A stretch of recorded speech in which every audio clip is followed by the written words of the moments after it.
छड़ी का कितना रोल है? ये ताकत आपको दिखेगा कि जब हम अपने प्रत्याशी का ऐलान करेंगे, उन प्रत्याशी को ऐलान करेंगे जिनको लोग कहेंगे कि कभी चुनाव नहीं जीत सकता है, वो चुनाव जीत कर। उन्होंने तो रिश्ता अपने चाचा से जोड़ लिया है।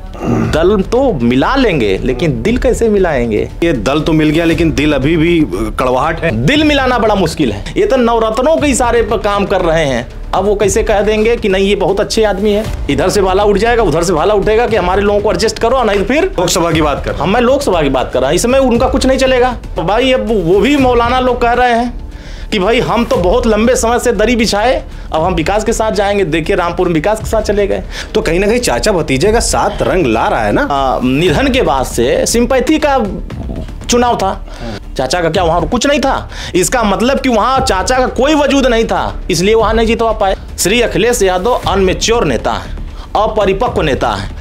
ये हार जाए तो सब खराब है, ईवीएम खराब है, निर्वाचन खराब है, पुलिस प्रशासन खराब है, डीएम साहब खराब, सब खराब है नजर आते हैं। आप इस तरह किसी को धमका करके, गोली का रुआब दिखा करके वोट लेने की बात करेंगे तो वो नेताजी भी ऊपर से देख रहे होंगे कि हम जिनको छोड़ के नीचे आए हैं, ये सब लोहिया जी के विचारधारा को किनारे लगा रहे हैं। वो तो सदन में ही नेताजी ने आशीर्वाद दे दिया था मोदी जी को, सदन में तो पहले से मिल चुका है आशीर्वाद। अब इनको तकलीफ काहे हो रही? उत्तर प्रदेश में निकाय चुनाव को लेकर सभी पार्टियां इस जोर शोर से मेहनत कर रही हैं। सभी कार्यालयों में जो है बैठकों का दौर जारी है। हमारे साथ इस वक्त मौजूद हैं सुभाषपा के महासचिव अरुण राजभर जी। अरुण राजभर जी, जिस तरह से निकाय चुनाव को लेके जो है वो सभी पार्टियां जोर शोर से मेहनत कर रही हैं, आपका इस चुनाव में कितना रोल रहेगा? छड़ी का कितना रोल रहेगा? देखिए इस बार छड़ी पूरा एकदम मजबूती से खड़ी रहेगी और हमारे राष्ट्रीय अध्यक्ष माननीय ओम प्रकाश राजभर जी ने सभी कार्यकर्ताओं को निर्देशित भी कर दिया है, जिन जिन जिलों में मजबूत सीटें हैं, जहां हम पिछले चुनाव में कम वोट से हारे हैं, उन चुनावों में हम मार्जिन बढ़ा करके जीतने की कंडीशन कैसे बनाएंगे, इसके लिए कार्यकर्ताओं को निर्देशित भी किया गया है। और एक टीम बनाई गई है, कोर कमेटी बनाई गई है। उस कोर कमेटी को उस जिले में भेज करके जो समीकरण है, एक जातिगत समीकरण है और वहाँ के जो बुनियादी मुद्दे हैं, उन समीकरणों को देखते हुए एक बेहतर प्रत्याशी का चयन हमारे हर जिले में जो मजबूत सीटें हैं वहाँ हमारे पदाधिकारी, हमारे जिम्मेदार नेता जा करके इसकी समीक्षा कर रहे हैं। और सुहेल भारतीय समाज पार्टी पहले भी चुनाव नगर पंचायत की बहुत मजबूती से लड़ी। अभी हम तैयारी बनाए हैं कि उत्तर प्रदेश के सभी जनपदों में जहां हमारे कार्यकर्ता मजबूती से लड़ना चाहेंगे और वहां प्रत्याशियों को चयन प्रक्रिया चल रहा है। जल्द ही चयन प्रक्रिया में जो प्रत्याशी होंगे वो मीडिया के सामने, जनता के सामने हम लोग कर देंगे। अरुण जी, एक बहुत बड़ी चुनौती है क्योंकि निकाय चुनाव को 2024 लोकसभा का एक सेमीफाइनल मानकर बड़ी पार्टियां जो कि जिनके पास इंफ्रास्ट्रक्चर है, कार्यकर्ता है, बड़े बड़े कार्यालय हैं, समाजवादी पार्टी, बीएसपी और भाजपा, इसको सेमीफाइनल मान रहे हैं। आपने भी एक बहुत बड़ी जो है वो एक यात्रा निकाली, बिहार तक उसका समापन किया। आपको भी 2024 में कहीं ना कहीं एक रिजल्ट चाहिए अपने कार्यकर्ताओं से, तो इस निकाय चुनाव में कितनी प्रतिष्ठा आपकी दांव पे लगी? देखिए हम किसी भी चुनाव को हल्के में नहीं लेके लड़ते हैं, चाहे वो छोटा चुनाव हो चाहे बड़ा चुनाव हो। हर राजनीतिक दल के लिए वो एक महत्वपूर्ण चुनाव हो जाता है और हमारी पार्टी सुहेल भारतीय समाज पार्टी पूरी जिम्मेदारी के साथ जिन सीटों पर हम तैयारी बना करके जीतने की रणनीति बना लिए हैं, हम वहां बहुत बेहतर लड़ेंगे और परिणाम भी बेहतर आएगा। देखिए अलग अलग क्षेत्रों के अलग अलग मुद्दे हैं, उन मुद्दों के आधार पर हम जनता के बीच में जा रहे हैं और जनता का समर्थन, जैसा हमने यात्रा चलाया सावधान यात्रा, तो उसमें भी बड़ी संख्या में शहरों के लोग, देखिए हमारे जो मतदाता हैं बड़ी संख्या में देहात की तरफ हैं, लेकिन अगर हम शहर में अच्छा परफॉर्मेंस कर रहे हैं तो कहीं ना कहीं वो हमारे मुद्दों को समर्थन कर रहे हैं और हमारे पार्टी की विचारधारा के साथ आ रहे हैं। और हमारी पार्टी एक विचारधारा है और उन विचारधाराओं के साथ लोग खड़े होकर के माननीय ओम प्रकाश राजभर जी को ताकत दे रहे हैं। और ये ताकत आपको दिखेगा कि जब हम अपने प्रत्याशी का ऐलान करेंगे, उन प्रत्याशी को ऐलान करेंगे जिनको लोग कहेंगे कि कभी चुनाव नहीं जीत सकता है, वो चुनाव जीत करके इस बार नगर पंचायत में जाकर के अपनी आवाज को बुलंद करेगा और पार्टी की नीतियों को वहां चुगाने का प्रयास करेगा। लेकिन अरुण जी, आपके जो एक पुराने सहयोगी थे जिनसे आपका तलाक हो गया था, उन्होंने तो रिश्ता अपने चाचा से जोड़ लिया है, तो इस दोनों के रिश्तों का जुड़ना आपके लिए कितना घातक है या कितना इसका परिणाम होगा? बीजेपी के खिलाफ इसका कितना असर पड़ेगा? देखिए ये चाचा भतीजा लंबे समय से जब जब चुनाव हुआ है ये तब एक हुए हैं, हवा बनाते हैं, ये सब बड़ा तकनीकी से हवा बनाते हैं जब चुनाव संपन्न हो जाएगा तो अलग होकर लड़ने लगते हैं, फिर एक हो जाते हैं। तो इनका असली बीमारी ये भी पढ़ लिए हैं कि हमारा पानी, हम कितने पानी में है, वो भी कितने पानी में है।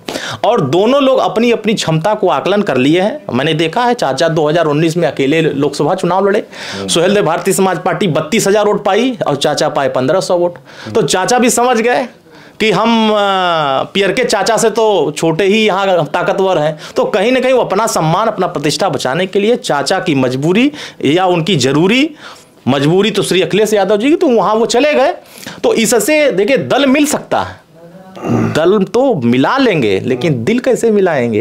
यानी आपका कहना है कि ये दल तो मिल गया लेकिन दिल अभी भी कड़वाहट है। दल तो बहुत आसानी से मिल जाता है, दिल मिलाना बड़ा मुश्किल है। मैंने देखा 2019 में जब बुआ बबुआ का गठबंधन कहा गया तो कहा गया कि दल मिल गया है, और दिल नहीं मिला। देखिए रिजल्ट क्या आया। तो दल मिल जाना आसान है, कार्यकर्ताओं का दिल मिलना। जो कार्यकर्ता कल तक गाली पानी पी पी के कहता था ये चापलूस हैं, ये नकली समाजवादी हैं, ये लोहिया विचारधारा खत्म कर रहे हैं, ये जयप्रकाश नारायण के विचारों पर नहीं चल रहे हैं, ये तो सब चापलूस लोगों को अगल बगल घेरे पड़े हैं, ये तो नवरत्नों के इशारे पर काम कर रहे हैं। अब वो कैसे कह देंगे कि नहीं ये बहुत अच्छे आदमी है? देखिए क्या है, जो लोग नाराज समाजवादी पार्टी से थे वो चाचा के साथ गए थे। अब चाचा अपनी जमानत बचाने के लिए, अपनी इज्जत बचाने के लिए अपने भतीजे के साथ चले गए। तो देखिए उसमें क्या होगा कि अभी चुनाव आएगा, मांगेंगे सीट, उसके बाद देखिएगा इधर से भाला उठ जाएगा, उधर से भाला उठेगा कि हमारे लोगों को एडजस्ट करो, नहीं फिर से अच्छा, इसी निकाय चुनाव में नहीं, इसमें तो कुछ नहीं होगा। देखिए समाज, लोकसभा की बात कर रहा हूं मैं, लोकसभा की बात कर रहा हूं, इसमें उनका कुछ नहीं चलेगा। जनता इन लोगों की कार्यशैली से नाराज है। जैसे हमारे नेता माननीय ओम प्रकाश राजभर जी सदन में, अभी सदन चला है, सदन में उठाया मुद्दा कि जो बिजली कर्मचारी है, बिजली कर्मचारियों के घर पर मीटर नहीं लगा है।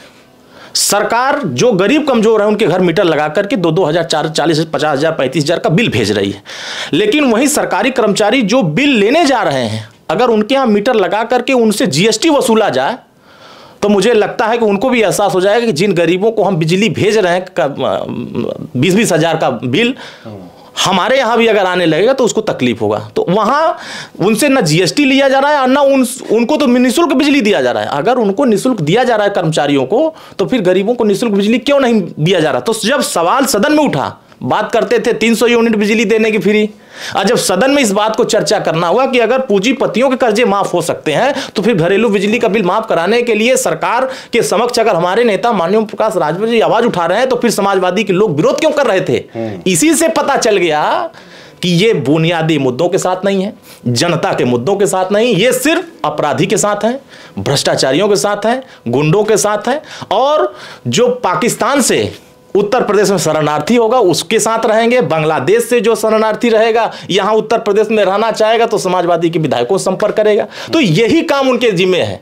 अब जनता इनसे नफरत कर रही है, जनता इनके कार्यशैली से, इनके बातों से, इनके व्यवहारों से और इनके बोलचाल से, हर वर्ग, देखिए ये कहते हैं मैं यम वाई, मैं कह रहा हूं ए से लेकर के यल तक ये सब इनके साथ से हट चुके हैं, और अंतिम जो है वाई के बाद जो बचता है वो भी इनके साथ नहीं है। अब जो बीच में इनके साथ है यम वाई, उसमें भी कुछ लोग चले गए हैं जो दो कह रहे थे कि अब हम दरी नहीं बिछाएंगे, अब हम अधिकार की लड़ाई लड़ेंगे। तब भाई अब वो भी मौलाना लोग कह रहे हैं कि भाई हम तो बहुत लंबे समय से दरी बिछाए, अब हम विकास के साथ जाएंगे। देखिए रामपुर में विकास के साथ चले गए। तो जो लोग, अरुण जी ये भी तो आप सोचिए कि इस उपचुनाव में मैनपुरी, खतौली, 2-2 सीटें जो हैं वो गठबंधन के हाथ में आई हैं, बीजेपी के हाथ में तो सिर्फ रामपुर। तो कहीं ना कहीं चाचा भतीजे का साथ रंग ला रहा है ना? कहीं कोई रंग नहीं है, रंग तो वहाँ आदरणीय नेताजी के निधन के बाद से सिंपैथी का चुनाव था। हम कह रहे हैं कि अगर नेताजी के बाद पहले इनका इतना ही जलवा था चाचा का, तो लड़े थे तो जसवंत नगर, मैनपुरी सदर हार गए, भोगांव सीट हार गए थे, क्यों नहीं जितवा लिए थे? ताकत तो थी इनके पास, वो तो छोड़ दीजिए। अगर इतनी ही ताकत थी, यम वाई में बड़ा वाई समीकरण बहुत बड़ा था, यम बड़ा समीकरण था, तो फिर रामपुर में कैसे हार गए?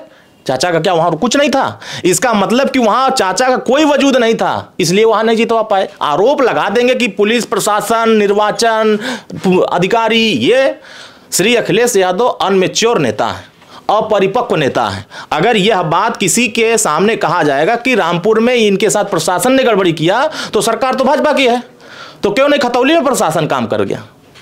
खतौली तो इन्होंने जीता, ये जीतेंगे तो मशीन सही है, ईवीएम सही है, अधिकारी सही है, नेता सही है, डीएम सही है, एसपी सही है।